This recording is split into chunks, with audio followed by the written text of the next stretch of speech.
Fala aí galera, belezeira? Aqui quem fala é Marcos Garcia, sejam bem-vindos ao canal. O assunto de hoje eu havia abordado no vídeo 2 da análise do DePIN, só que eu decidi desmembrá-lo, porque apesar do assunto ter tido início no vídeo 1 dessa análise, por conta das questões que eu levantei em relação à China, privacidade, segurança, a situação socioeconômica do país, eu decidi tirá-lo para poder falar com um pouco mais de liberdade aqui e não deixar aquele outro vídeo muito mais longo do que ele já está. Deixa eu só dar contexto para quem não pegou o início da discussão. No vídeo 1 eu fiz várias ressalvas sobre a necessidade de se preocupar um pouco mais com uma distro chinesa como a DePIN, pelo contexto socioeconômico onde ela está inserida. A gente sabe que a China tem vários problemas relacionados à privacidade, à vigilância. A gente tem um governo que quer tomar conta de absolutamente tudo, é um governo extremamente autoritário. A população não tem acesso às informações da mesma forma como nós temos aqui. Então, assim, é uma realidade completamente diferente e é uma realidade onde o governo decide tudo e fiscaliza tudo. E aí você tem muitas pessoas na gringa que colocam isso em pauta e levantam a bandeira amarelinha ali para você tomar um certo cuidado, porque apesar do software ser open source, você poder auditar tudo, uma distro como o DePIN não é algo extremamente grande e eu não sei quantas pessoas estariam disponíveis a ficar em cima aí do código dos caras verificando se está tudo correto ou não. Até porque tudo que é entregue no DePIN passa primeiro pelos caras, ou seja, apesar da distro ser baseada no Debian, os caras disponibilizam dentro da distro apenas um canal de software que se conecta a um dos servidores deles disponíveis no mundo todo. Eles não têm apenas servidores na China, mas os softwares entregues na distribuição, assim como todos os patches de segurança, todas as atualizações, elas vêm apenas desse canal. Então são os caras que recompilam e entregam isso para você. E aí fica aquela questão, e se em algum determinado momento, por algum motivo que seja, a empresa que toma conta dessa distro é corrompida e eles acabam inserindo um backdoor, e como a gente não tem aí a galera realmente em cima fiscalizando, se isso daí passa despercebido e você passa a fornecer dados que não deveriam ser entregues para o governo chinês. É possível, quem garante que não?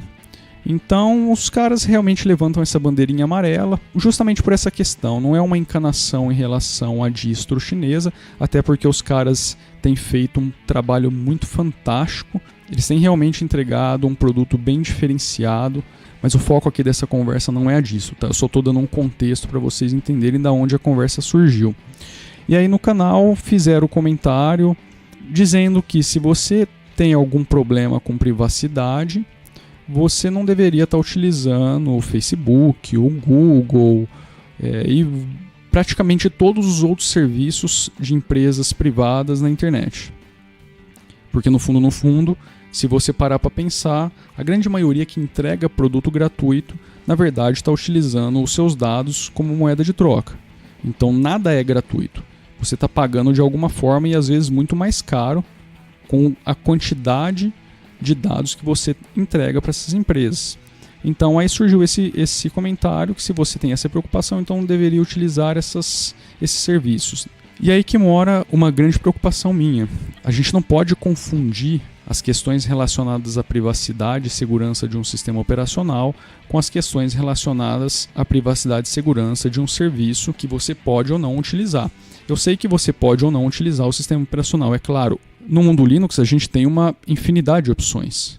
Mas pensa, por exemplo, num usuário Windows. Ele não tem muitas opções. Ele vai utilizar só aquilo. E se a privacidade dele é ferida ali, e ele quiser continuar utilizando o produto da Microsoft, porque ele depende daquele produto, ele simplesmente tem que abrir mão, ponto final, e acabou. No nosso caso, no Linux, isso não é uma verdade. A gente tem muitas opções. E a gente tem um sistema com um nível de privacidade extremamente elevado porque as pessoas se preocupam com isso e elas não deixam que isso caia. A gente teve um exemplo aí da Canonical quando inseriu aquele search no Unity, que começou a fazer buscas online. A galera surtou, ficou maluca.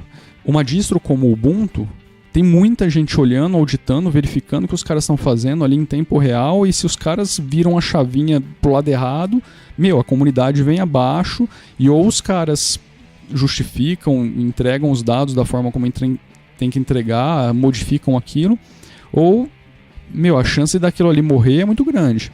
Mas voltando à questão da diferença entre o serviço e o seu sistema operacional. O serviço, por exemplo, eu não sou obrigado a utilizar o Gmail. Eu utilizo por uma comodidade. Eu tenho várias formas de utilizar um serviço de e-mail. Eu mesmo posso criar hospedar isso em algum host e tomar conta. É lógico que isso não é cômodo, não é prático para mim. Então, no caso do Gmail, eu decido abrir mão de parte da minha privacidade para ter a comodidade de um serviço que me agrada. Mas eu tenho essa opção. Eu escolho fazer isso. Eu estou fazendo isso consciente. E existe um problema muito grande em relação a serviço e privacidade. A grande maioria das pessoas não entende que está trocando a sua privacidade pela comodidade oferecida por esse serviço, pela moeda que não está sendo paga, pela moeda real, ali o dinheiro que não está sendo pago para essas empresas. Muitas pessoas não sabem, não entendem isso. Isso é muito perigoso. Mas eu posso optar por utilizar esse serviço ou não. Eu posso pagar para uma empresa que me entrega um sistema de e-mail totalmente privado, sem absolutamente nenhuma interferência, nenhuma visualização de dados. Então, assim, eu tenho muitas opções. Facebook, eu não sou obrigado a utilizar aquilo ali. Aquilo ali, na verdade, para mim, pessoalmente, não faz absolutamente diferença nenhuma na vida. Então eu posso simplesmente não fazer parte daquilo. Também faço por uma questão social, por uma comodidade, por uma talvez necessidade de integração social moderna aí, que a grande maioria das pessoas está ali. Então, de repente, a vontade de dialogar com pessoas que estão distantes naquela plataforma me faz ficar ali, mas eu não sou obrigado. E eu posso simplesmente dar um shutdown naquilo ali e não utilizar mais e não entregar nenhum serviço. Assim como eu posso carregar todos esses serviços que a gente tem falado aqui, o e-mail, o Facebook e qualquer que seja. Eu posso, por exemplo, hoje no meu Firefox, criar várias abas fechadas em containers, porque agora eles entregam essa opção, carregar cada uma delas num ambiente isolado, e não entregar para eles nenhum dado de navegação, porque a grande maioria desses serviços também fica buscando os seus dados de navegação, querendo saber o que você está fazendo no seu dia a dia aí na internet. Eu posso fazer isso e entregar o mínimo de informação possível para eles. É claro que as informações dentro dessas plataformas são muito válidas, né? O que você faz dentro delas é muito válido e é dali que eles tiram o grosso do que eles precisam. Mas a mineração de dados deles não se limita apenas ao que você está fazendo dentro da plataforma. Então, assim, o que eu quero dizer com isso é que eu tenho opção, eu posso escolher entregar isso ou não. Agora, o sistema operacional, ele é praticamente a base para que eu utilize todos os serviços. Ele pode ser, para mim, o ambiente mais crítico. Ele pode armazenar os meus dados mais críticos. Por exemplo, eu posso ter arquivos, documentos, fotos, vídeos que são extremamente privados. Eu não quero compartilhar com absolutamente ninguém. Eu não quero que isso faça parte de nenhum serviço. Eu não quero que seja hospedado em lugar nenhum. Eu não quero que ninguém tenha acesso a isso. É basicamente igual à minha casa. Eu não quero que ninguém entre na minha casa sem que eu permita explicitamente. Eu não quero que todas as pessoas no mundo tenham acesso, tenham a chave da porta de entrada da minha casa. Aqui quem manda sou eu, entendeu? Eu vejo o sistema operacional da mesma forma. Eu não posso permitir que empresas tenham acesso às informações contidas no meu sistema operacional sem meu consentimento. O que está aqui é meu. Eu não quero que ninguém veja, que ninguém utilize os dados de histórico ou de qualquer coisa presentes ali, a não ser que eu resolva explicitamente entregá-los por livre e espontânea vontade. Isso levanta outra questão também que eu tenho visto e acompanhado por muitos especialistas, que é aquela falácia de quem não deve não teme. Ou seja, se você não está fazendo nada errado, por que se preocupar com essa questão? E isso gera uma discussão extremamente longa e extremamente problemática e que muitas pessoas não entendem ou não dão a devida atenção. Se vocês quiserem, eu deixo aqui alguns dos vídeos de pessoas que já comentaram sobre o desligamento de serviços críticos como os que o Google oferece e alguns outros, como que elas têm feito, né, esse caminho, o que elas têm utilizado de ferramentas substitutivas. Eu tenho aqui, por exemplo, o Sr. Landuc, o Brian Landuc, fez parte há muitos anos do Linux Action Show. Ele tem vários artigos falando sobre isso, ele tem alguns vídeos também falando sobre isso. Nesse que eu estou mostrando especificamente, ele está falando sobre como tirar o Google da vida dele, tanto na busca quanto e-mails, calendário, documentos e um monte de outras coisas. Tem aqui outro vídeo falando explicitamente sobre invasão de privacidade, vigilância. Tem o Chris Ware, que eu já comentei, já dei a dica de canal também. Ele tem vários vídeos falando sobre privacidade, troca de browser, como se blindar um pouquinho. Ele também tem um vídeo de como tirar o Google da vida dele. E vem contando a jornada dele, o que ele tem feito para substituir os serviços, esses serviços mais críticos. Então, assim, esses são alguns dos exemplos. Tem vários, se vocês quiserem eu posso aqui dar uma olhada no meu acervo e tentar achar aqui todas as referências e colocar para vocês. Mas eu vou deixar esses links desses carinhas aqui. Infelizmente, a grande maioria desse conteúdo, principalmente relacionado à segurança e privacidade, está todo em inglês. Você quase não acha isso em português. E 90% desse conteúdo não tem legenda, então é só no inglês mesmo. De qualquer forma, eu vou deixar aqui no canal. Tem alguns caras que eu venho acompanhando, assisti a palestra deles no TED Talks. São fantásticas. Sugiro que vejam essas palestras, principalmente esse carinha aqui, o Glenn. Fala muito sobre a questão de privacidade, a questão de segurança.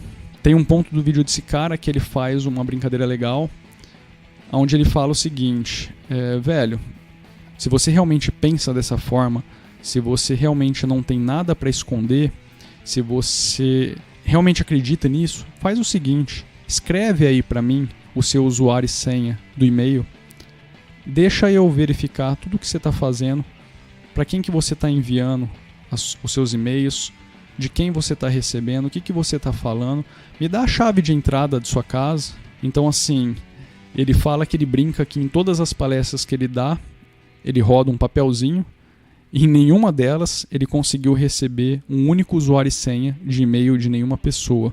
Ou seja, todo mundo quer ter privacidade.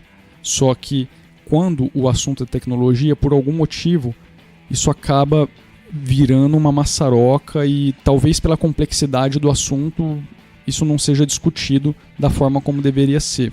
Esse cara aqui também, o Alessandro, faz uma palestra muito bacana. Eles entram muito, eles batem muito na mesma forma de pensar.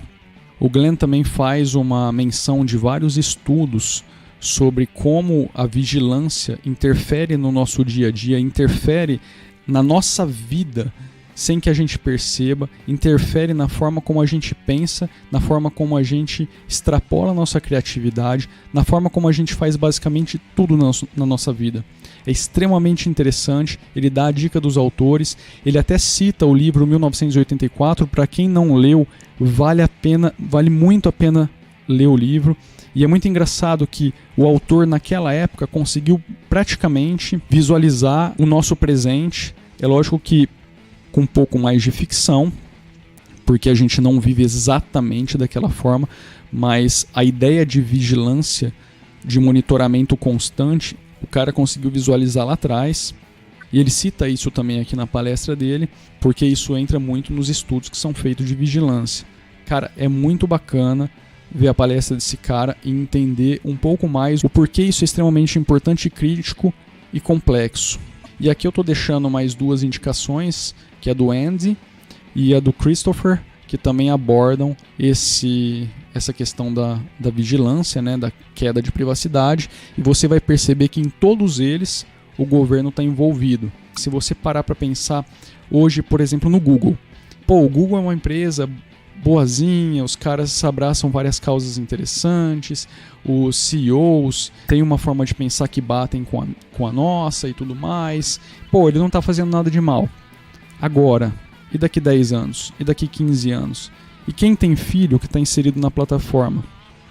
E quando esses caras saírem do poder? E se a gente tiver uma mudança drástica, de repente a nova administração do Google derruba o disjuntor e sobe com uma outra filosofia, um outro tipo de negócio, uma coisa extremamente agressiva. E se o Google for vendido? Meu, a sua vida inteira está ali. Eu achei interessante trazer esse assunto aqui para o vídeo. Eu não vou ficar me alongando mais, porque, sinceramente, isso daqui é um assunto para horas e horas e horas e horas e horas e horas e horas. Eu só quis tirar os dizeres do canal, colocar aqui o contexto de onde ele surgiu e entregar um pouquinho do que eu venho pesquisando e acompanhando, das preocupações que existem nessa área. E assim, realmente dar uma cutucada aí em vocês para que vocês se atentem a essas coisas, porque se a gente que faz parte de uma das comunidades que mais se preocupam com isso, não se preocupar, começar a afrouxar, eu não sei onde isso vai parar, entendeu? Não estou pedindo para ninguém ser ativista, eu não sou um cara que está lá em cima toda hora, mas eu sou um cara que está sempre antenado a essas coisas.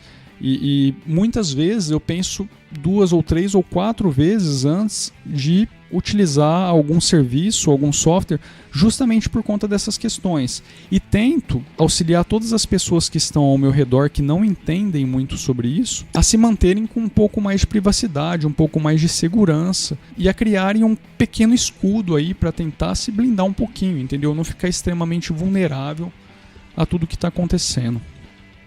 Então é basicamente isso, galera. Eu vou ficando por aqui. Espero que esse vídeo não tenha ficado muito longo, porque nas gravações eles sempre extrapolam absurdamente o tanto que eu queria falar.